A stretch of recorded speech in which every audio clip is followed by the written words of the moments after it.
Settle in for a slower way to experience history. This video pairs the quiet rhythm of a real log fire with selected urban heritage audio excerpts from Edinburgh's Queensferry. As the flames rise and fall, voices and soundscapes guide you through moments of place, memory, and meaning, allowing history to be listened to rather than watched. From the ancient ferry crossing that gave Queensferry its name, to landmarks such as the Forth rail bridge, whose great cantilevered spans transformed the Firth of Forth and the communities beside it. These short podcast sections are designed for calm, reflective listening. There is no rush, no narration overload, just heritage stories unfolding while the fire burns steadily in the background. This is history as atmosphere, ideal for evenings, reading, relaxation, or quiet reflection. Let the fire hold your attention while the story works gently in the background. These audio pieces form part of the wider PhotoART History Project, a growing collection of podcasts, films, and PhotoART history ebooks exploring urban heritage across Scotland and beyond. Full episodes are available on Apple Podcasts, Spotify, and other major podcast platforms. From London's wharves at break of day, where Thames runs dark and wide, they loosed the ropes, they caught the tide, and trusted wind and sky. No road was cut through hill or bog, no rail on iron laid. The sea alone bore weight and hope where men and kingdoms traded. Past Norfolk sands and Humber's mouth, past Tyne's coal-smoked air, the coast ran north by cliff and shoal, to waters cold and fair. The North Sea was no boundary, no edge of known design. It was a road of moving blue, where lives and fortunes twined. By Forth's wide gate the waters slow, the river learns the sea. A sheltered reach of tide and wind, a place of destiny. Here keels lay low on waiting sands. Here cargo changed by hand, before a stone was ever set, or law could shape the land. Leith rose first with timbered quay, Edinburgh's open door, where wool and hides and salted fish were counted on the shore. From Flanders looms and Baltic ports came wine and cloth and grain, and every tide that turned again brought wealth, or loss, or pain. So hear this not as past alone, but as a living trace, 1,000 years of working seas that shaped a people's face.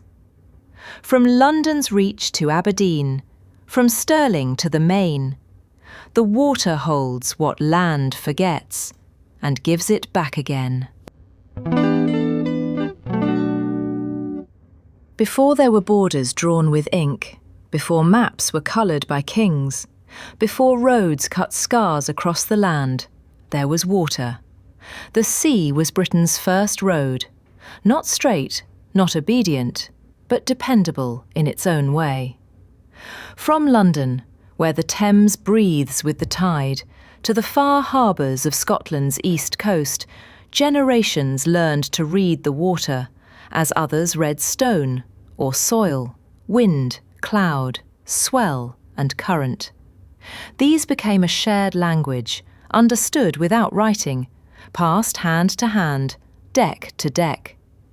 This is not a story told from a single port, but along a line of water, a moving corridor, running northward from London, past England's eastern shore, into the wide, sheltering mouth of the Firth of Forth, and beyond to St Andrews and Aberdeen.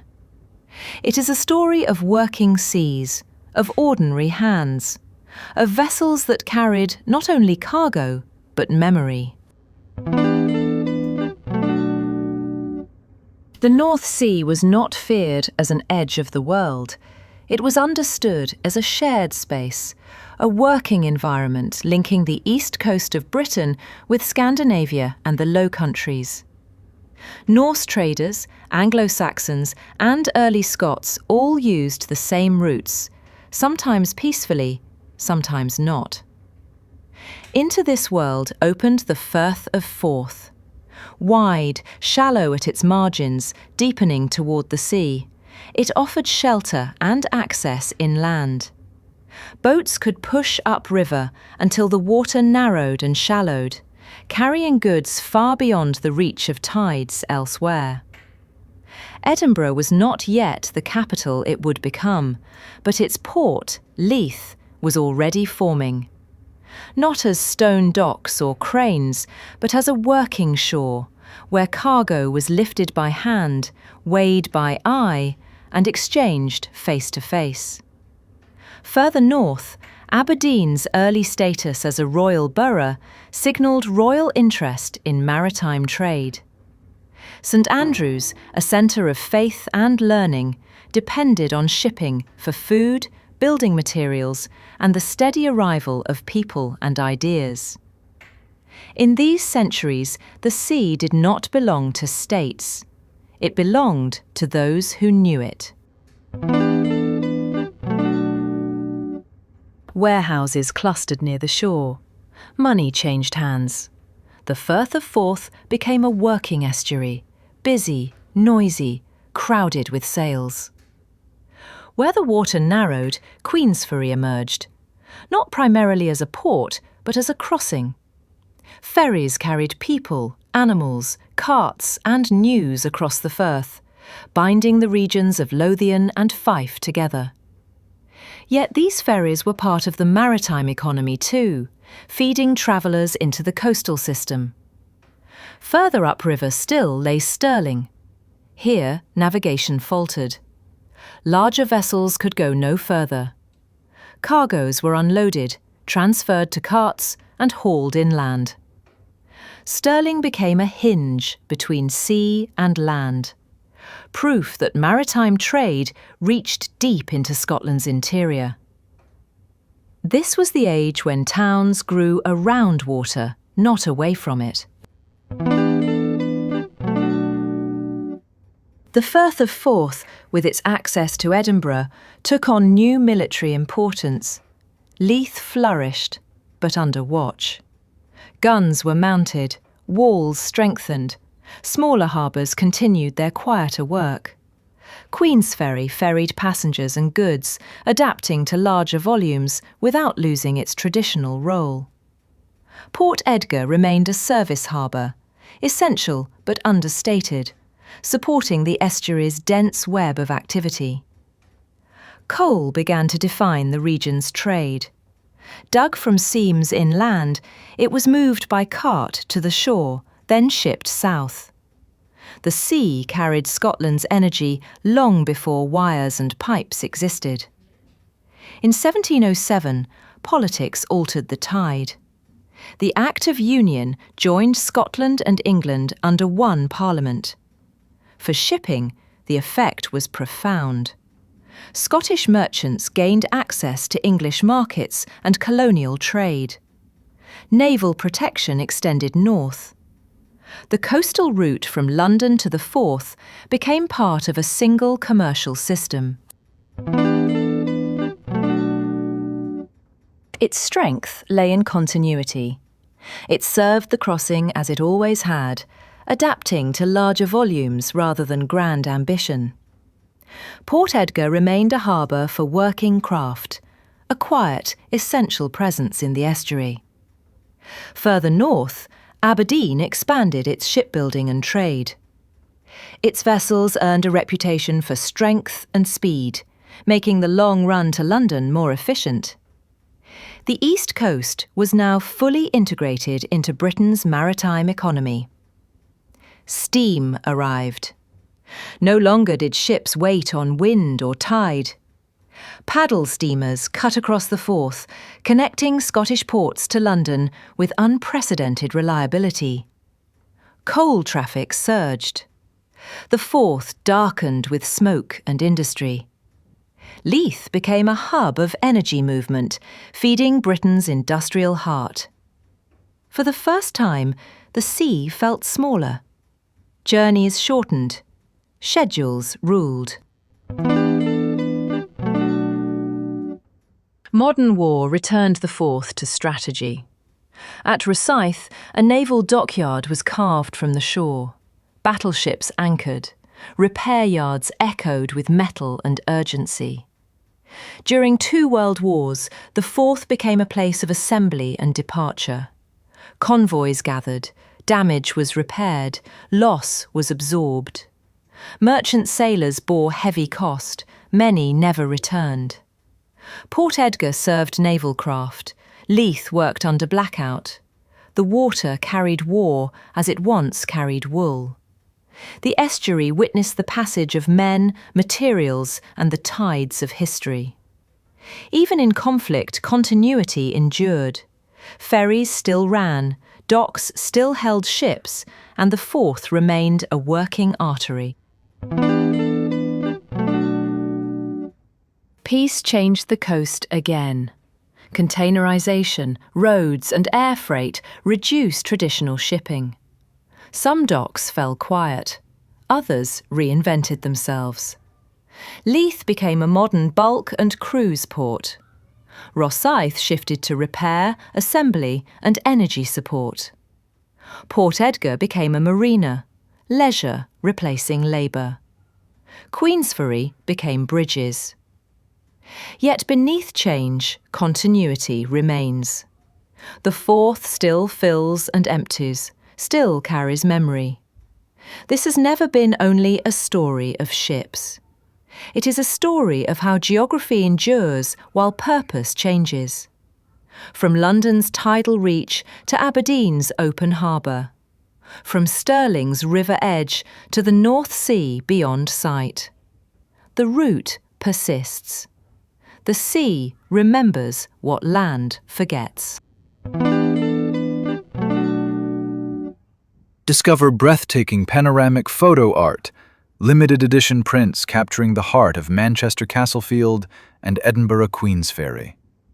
Each museum-grade print is created in exclusive small runs, paired with richly detailed history ebooks available now on Apple Books, revealing the stories behind every landscape.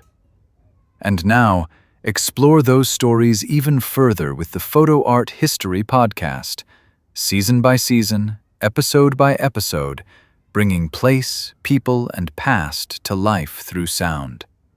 Listen wherever you get your podcasts. Just search PhotoART History. View these works at the gallery next door, showcasing outstanding regional artists and curated contemporary exhibitions. Or connect through Cheshire art agencies, leaders in art placement, private commissions, and collections across the North. Own the art. Own the history. Own the moment. Visit thegallerynextdoor.co.uk, CheshireArtAgencies.com, search PhotoART History, David Lawton on Apple Books, and listen now to PhotoART History, wherever you get your podcasts.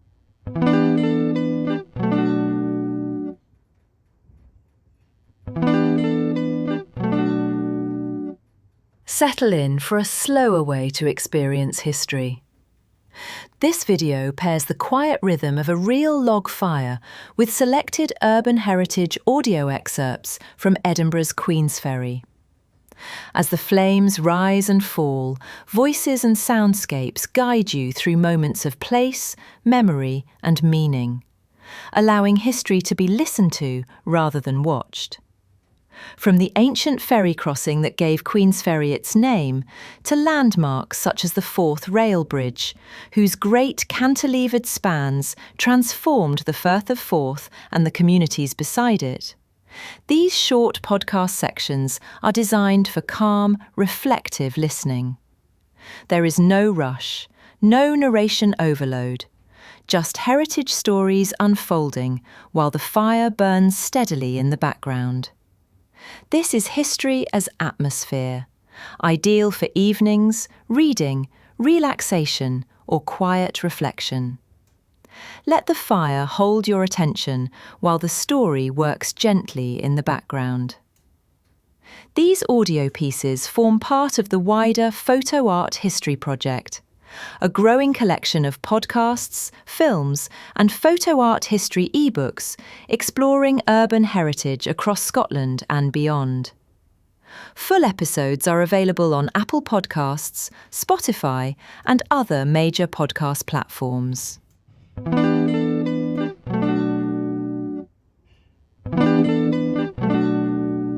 Discover breathtaking panoramic photo art, limited edition prints capturing the heart of Manchester Castlefield and Edinburgh Queensferry. Each museum-grade print is created in exclusive small runs, paired with richly detailed history ebooks, available now on Apple Books, revealing the stories behind every landscape. View these works at the gallery next door, showcasing outstanding regional artists and curated contemporary exhibitions, or explore them through Cheshire art agencies, leaders in art placement, private commissions, and collections across the north. Own the art, own the history, own the moment. Visit thegallerynextdoor.co.uk, CheshireArtAgencies.com, and search David Lawton PhotoART on Apple Books. Welcome to PhotoART History, Urban Heritage Stories by David Lawton. These podcasts are published in seasons, depicting the photo art history of exciting areas of cities such as Manchester Castlefield, Edinburgh Queensferry, and Porto Ribeira. These series of podcasts are available for each season, offering easy, informative listening, including constructed ballads introducing each series podcast. Full season photo art history ebooks are available free on Apple Books, including full audio descriptions and accompanying collated images. Port Edgar Marina, Queensferry Village. There is a place beneath the bridge where iron meets water, and time seems to pause. A quiet harbour of crossings and return, where the past lingers in salt air, timber and tide. This is Port Edgar, and this is her story. Where the iron bridge touches the silver tide, shadows stretch across dark water. No palace stands here, no grand tower, yet its roots reach deeper than stone or steel, down into memory itself. Once a frightened prince crossed these waters. A queen walked this shoreline with kingdoms on her shoulders. Lanterns shook in the wind. A small bowl of milk waited in a doorway, an offering for whatever watched from the dark, for what had always watched. The waves bent low in understanding. Years turned, and the world changed its face. Machines roared where silence once lived. Then war arrived on a bitter wind. Grey ships pressed against the docks, steel against timber, ropes straining in frost. Beneath the bridge came orders, footsteps, whispers. 1,600 hands worked through cold and fear. Mines were lifted and lowered. Names were written into ledgers, then carried away on salt and silence. Some never returned.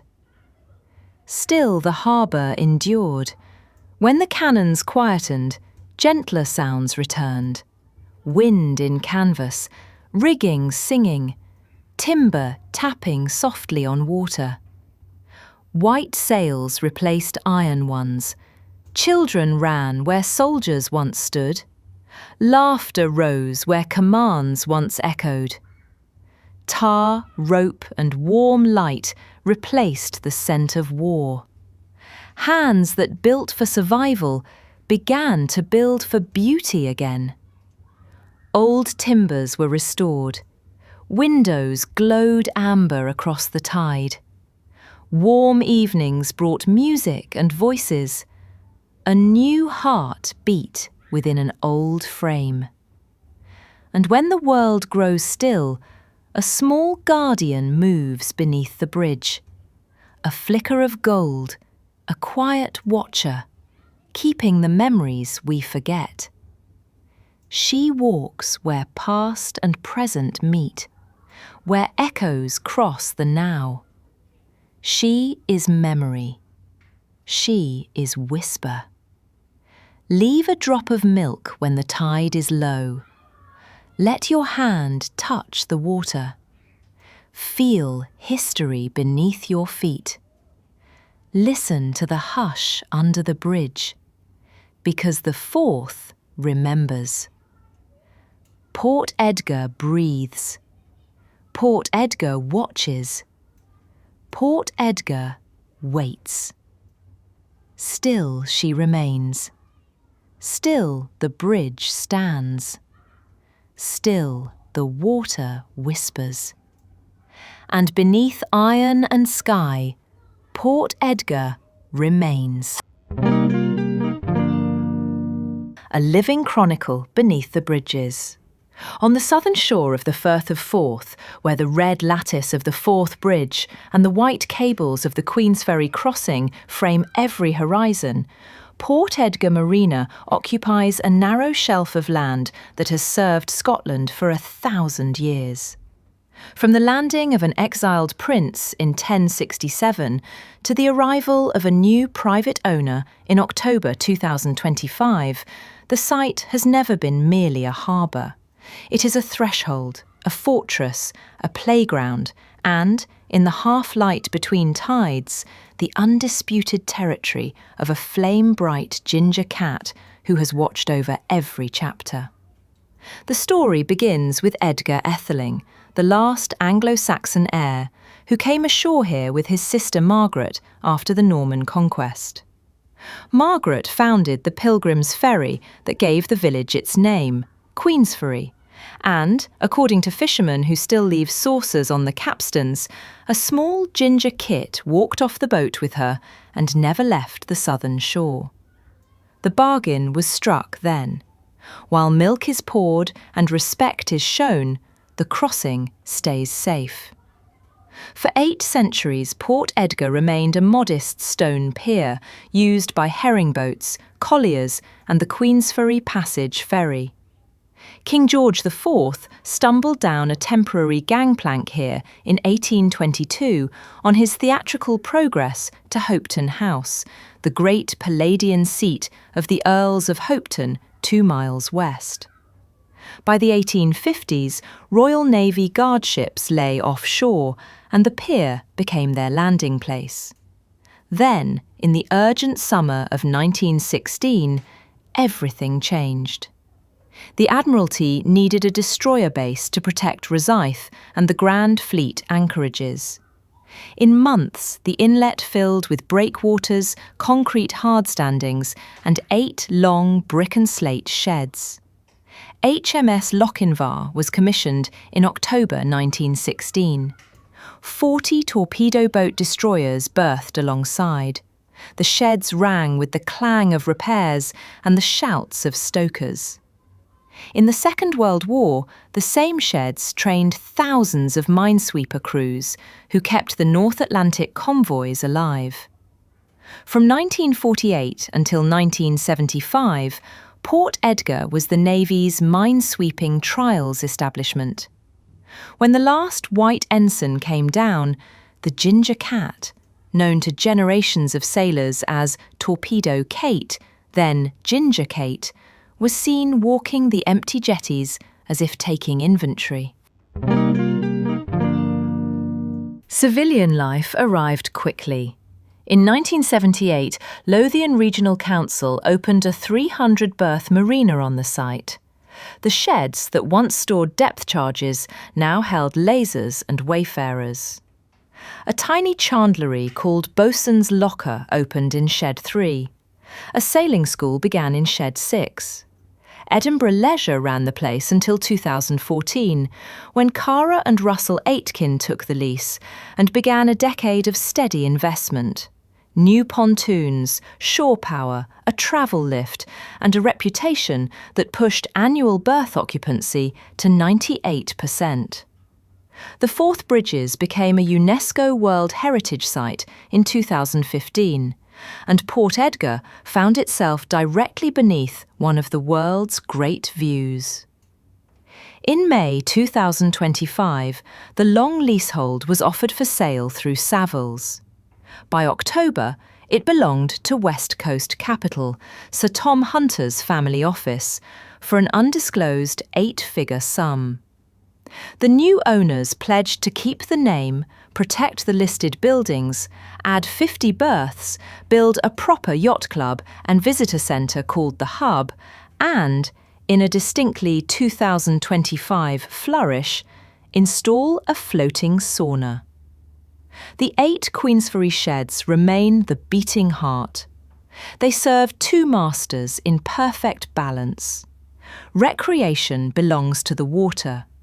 Edinburgh Water Sports stores kayaks, paddleboards and powerboats in sheds 2 to 4.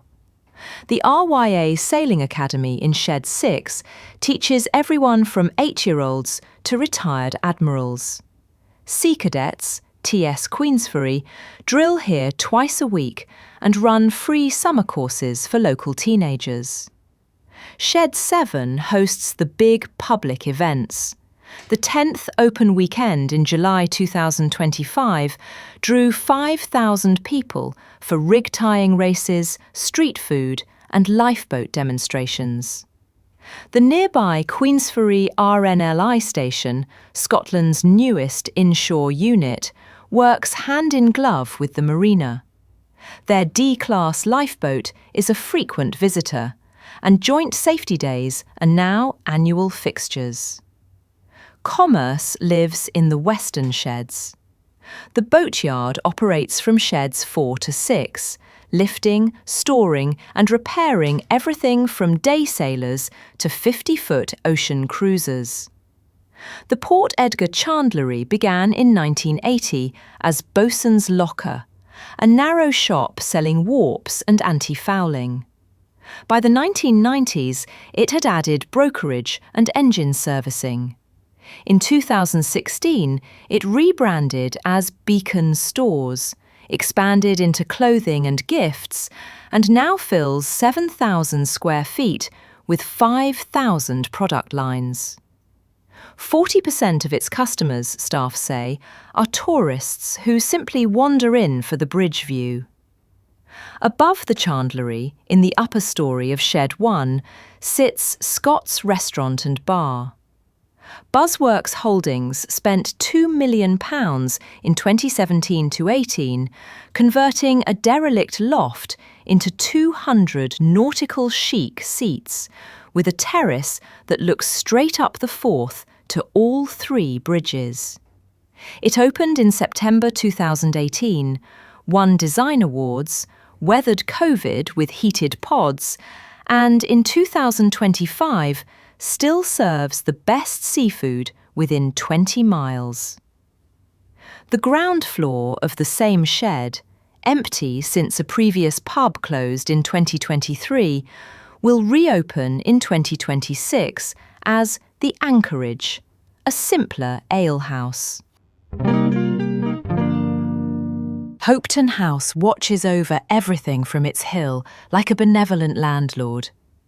The Hopes lent their name to a wartime combined operations base here. Every midsummer, the estate still sets out a silver dish of cream on the west terrace. By morning, it is empty. And the ginger cat? She is the constant. Riveters on the Forth Bridge in 1889 felt her warmth in the iron during storms. Night shift engineers on the old road bridge in 2015 felt invisible paws pin them to the railings in 90-knot gusts. On the Queensferry crossing, the infrared cameras register a recurring heat signature the size of a cat, moving at walking pace from tower to mid-span and back.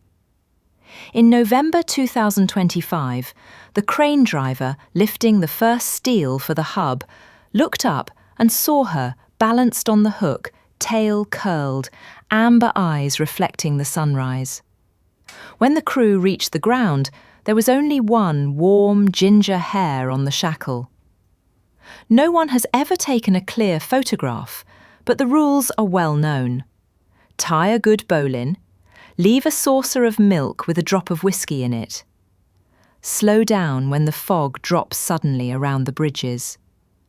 And if you feel the car nudged gently back into lane on a midnight crossing, or see a flare of copper light ahead of the lifeboat, touch your forelock and say thank you. The Forth is still hers.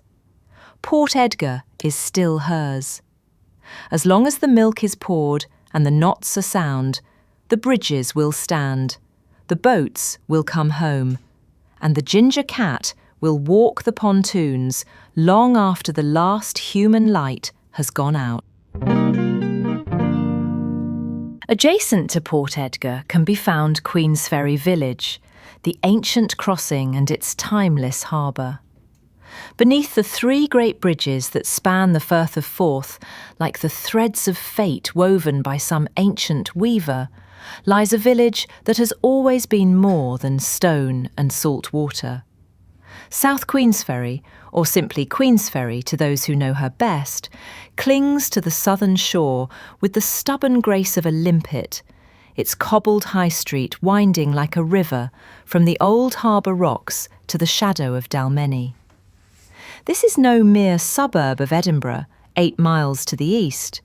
It is a threshold between worlds, the narrowest point of the Forth, where pilgrims once crossed on faith and ferries, where kings disembarked in pomp, and where, in the mist-shrouded dawns, a flame-bright ginger cat has walked the piers since the 11th century, her amber eyes warding off storms and strangers alike. The village's original small harbour, little more than a natural inlet at the Binks, a jagged outcrop of rock, has evolved from a medieval landing to a leisure haven, but its spirit remains tied to the tides. And just to the west, Port Edgar Marina, once a naval outpost, now a bustling extension of Queensferry's maritime soul, reminds us that harbours here are not isolated but intertwined, each echoing the other's history under the cat's watchful gaze. The roots of Queensferry reach deep into Scotland's shadowed past, long before names were fixed or ferries formalised. Archaeological whispers suggest human presence here from the Mesolithic era, around 10,000 years ago, when hunter-gatherers roamed the Forth's estuaries, leaving flint tools in the mudflats near what would become Dalmeny. By Roman times, around 79 AD, when Agricola's legions pushed north, the area may have served as a minor crossing, though no forts marked it like Cramond to the east. The Romans departed by 407 AD, leaving faint roads and place names, but the Forth's narrows, Cas Caolas in Gaelic, meaning sudden strait, remained a natural gateway. Early Christian sites dotted the landscape. Dalmeny Kirk, with its Norman phases dating to the 11th century, hints at 8th century ecclesiastical roots, while Abercorn's old parish church echoes Pictish influences. Into this liminal space came Edgar Atheling in 1067, the uncrowned Anglo-Saxon king fleeing William the Conqueror. With him was his sister Margaret, whose storm-tossed ship found shelter at the Binks. Legend says a small ginger kit leapt from the vessel first, scouting the rocks with a purr that calmed the waves. Margaret married King Malcolm III at Dunfermline in 1071, and in gratitude she established the Queen's Ferry, Passagium Reginae, for pilgrims travelling to the abbey. Free passage for the devout, with dwellings on both shores, turned the hamlet into a hub. By her death in 1093, the ferry was thriving, and the cat, now Queensferry's guardian, had claimed the southern pier as her domain, her paw prints said to appear in the wet sand after gales, steadying boats like invisible bowlines. Medieval Queensferry grew around this sacred crossing. The 12th century saw the Binks formalised as a harbour, with simple timber jetties for fishing skiffs and pilgrim barges. Dundas Keep, a 12th century tower, rose nearby, its licence renewed in 1416 by the Dundas family, who founded the Carmelite Priory in 1440–41. This monastic house, now St Mary's Episcopal Church, anchored the village's spiritual life, its vaults and gardens spilling down to the shore. The High Street took shape, a ridge of fieldstone houses with thatched roofs and lumhead weathering to fend off the Forth's rains. By the 14th century, Queensferry was a burr of regality under Dunfermline Abbey, sharing duties with Kirkcaldy and Musselburgh.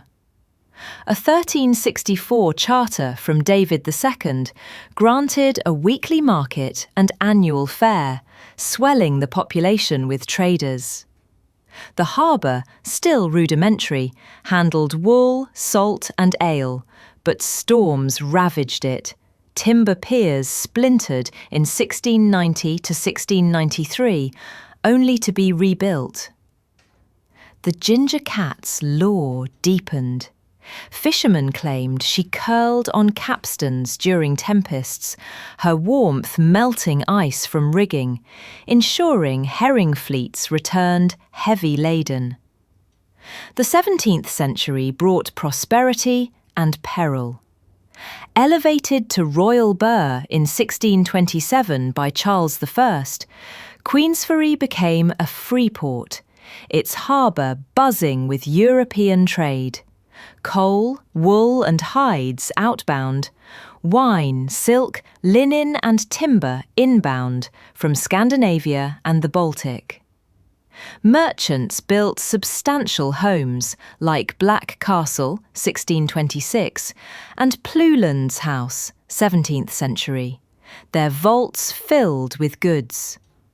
Soap making, Scotland's first, candle production and linen weaving flourished, employing locals amid the burgh's guild system.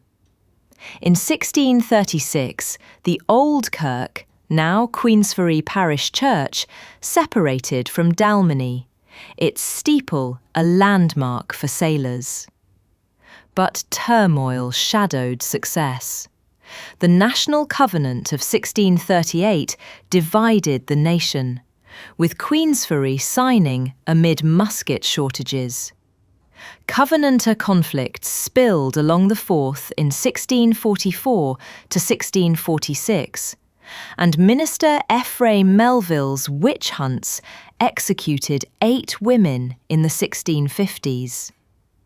The Queensferry Paper of 1680, a radical manifesto found after Donald Cargill's escape, cemented the village's role in Scotland's religious strife. Harbour storms persisted. 1747 to 1755, gales destroyed piers, and 1780, repairs failed in 1789's fury. Yet trade endured, with the cat's myth evolving. She rolled cannonballs like yarn during Jacobite threats, bounding from harbour to Hopeton House, built 1699 to 1703, expanded 1726 to 1740 by William Adam, to ward off sieges. The 18th and early 19th centuries saw Queensferry as a coaching stop. Stagecoaches halted at Hawes Inn, immortalised in Stevenson's Kidnapped, ferrying passengers across the Forth. The High Street gained 12 oil lamps in 1785, illuminating inns and shops. Herring fishing boomed from 1792, with winter catches cured on the Cross Pier. Major harbour rebuilds began in 1817. North Wall, new entrance, creating the layout seen today.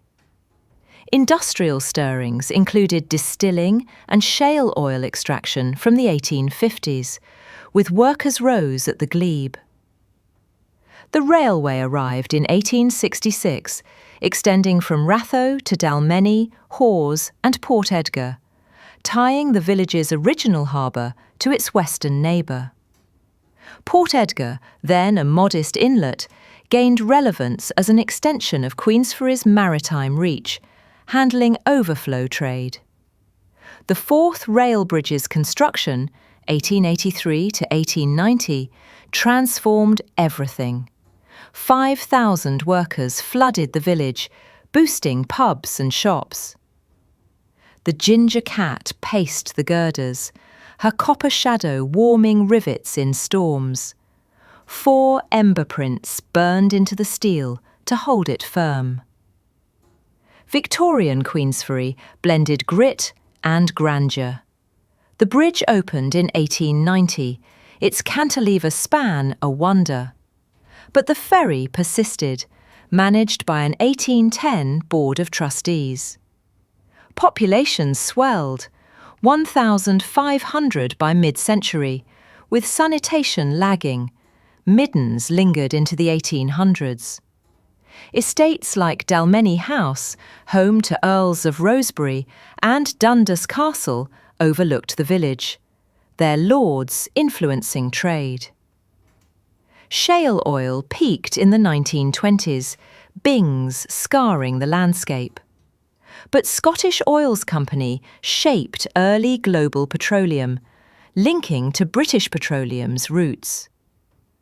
The harbour shifted from commerce to leisure, with wooden steamer piers for Galloway excursions dismantled in 1919 amid post-war depression. World War I militarised the Forth. Port Edgar, adjacent to Queensferry's harbour, became HMS Columbine, a destroyer base for the Grand Fleet. Queensferry saw naval influx. Sailors packed the Rio Cinema, and in November 1918, the German High Seas Fleet surrendered in the Firth. The ginger cat grew to lioness size in lore, her eyes deterring zeppelins over Rosyth. Interwar years brought motor traffic, ferries adapted for vehicles. Housing expanded in the 1930s and 1950s, Hewlett-Packard factory arriving in 1966. The Forth Road Bridge ended the ferry era upon opening, its suspension towers lit like beacons. Queensferry adapted. The harbour pier, opposite Hawes Inn, now hosted tourist boats to Inchcolm Abbey. The 20th century's close and 21st dawn saw Queensferry as a commuter haven, population reaching 10,216 by 2022. Administered by Edinburgh Council since 1996, it blends heritage with modernity. Traditions thrive. The ferry fare, 12th century roots, modern from the 1930s, crowns a queen amid parades. The Buryman, 300-plus years, processes in burrs. The Looney Duke draws global crowds for charity, benefiting RNLI Queensferry, station at Longcraig Pier. The Queensferry crossing opened in 2017, completing the triple span. Port Edgar's relevance endures. Its World War I base evolved into a 1978 marina, now under West Coast Capital, 2025, with 320 berths, echoing Queensferry's original harbour's leisure shift. The village's High Street, an outstanding conservation area, preserves Black Castle, Tolbooth, 17th century, 720 clock, and Priory Church. Modern touches: Dakota Hotel, 2007, Ferry Brewery's bridge-named ales. The harbour, once trade's artery, now cradles yachts and seals. Hawes Pier offers Forth cruises. The Binks hosts eco-tours. Ties to Port Edgar, shared naval history, joint events like open weekends make them kin, the cat patrolling both. In 2025, as the hub rises at Port Edgar, Queensferry thrives. Named Scotland's most beautiful town, its story a tapestry of crossings, guarded by a ginger phantom whose purr still calms the Forth. The ancient foundations of Queensferry are veiled in the mists of prehistory. Mesolithic dwellers around 8000 BC left evidence in 2012 excavations during the Queensferry crossing construction, a dwelling site revealing tools and hearths. Roman legions under Agricola in 79 AD may have used the narrows for supply crossings, though no major camp existed. By 407 AD, their withdrawal left faint paths. Early Christian influences emerged. Dalmeny Kirk's Romanesque architecture, 12th century, overlays 8th century sites, while Abercorn's church ties to Pictish kings.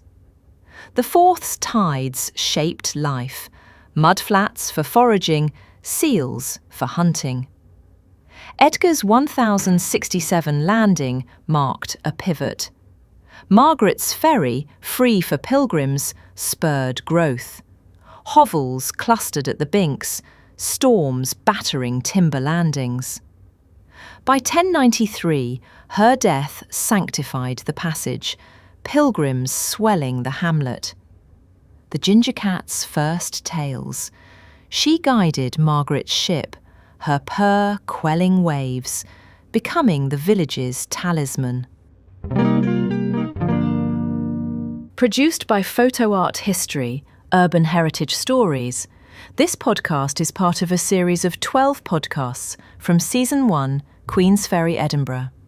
The complete Season 1 is available free for 2026 on Apple Books, with full audio and images and accompanying ballads and history over 1,000 years included in each of the 12 series, covering Rosyth Castle and Dockyards, Hopetoun House and the House of Binns, the Forth Rail Bridge, the Forth Road Bridge and the Queensferry Crossing. Search David Lawton, Queensferry, Edinburgh, available January 2026.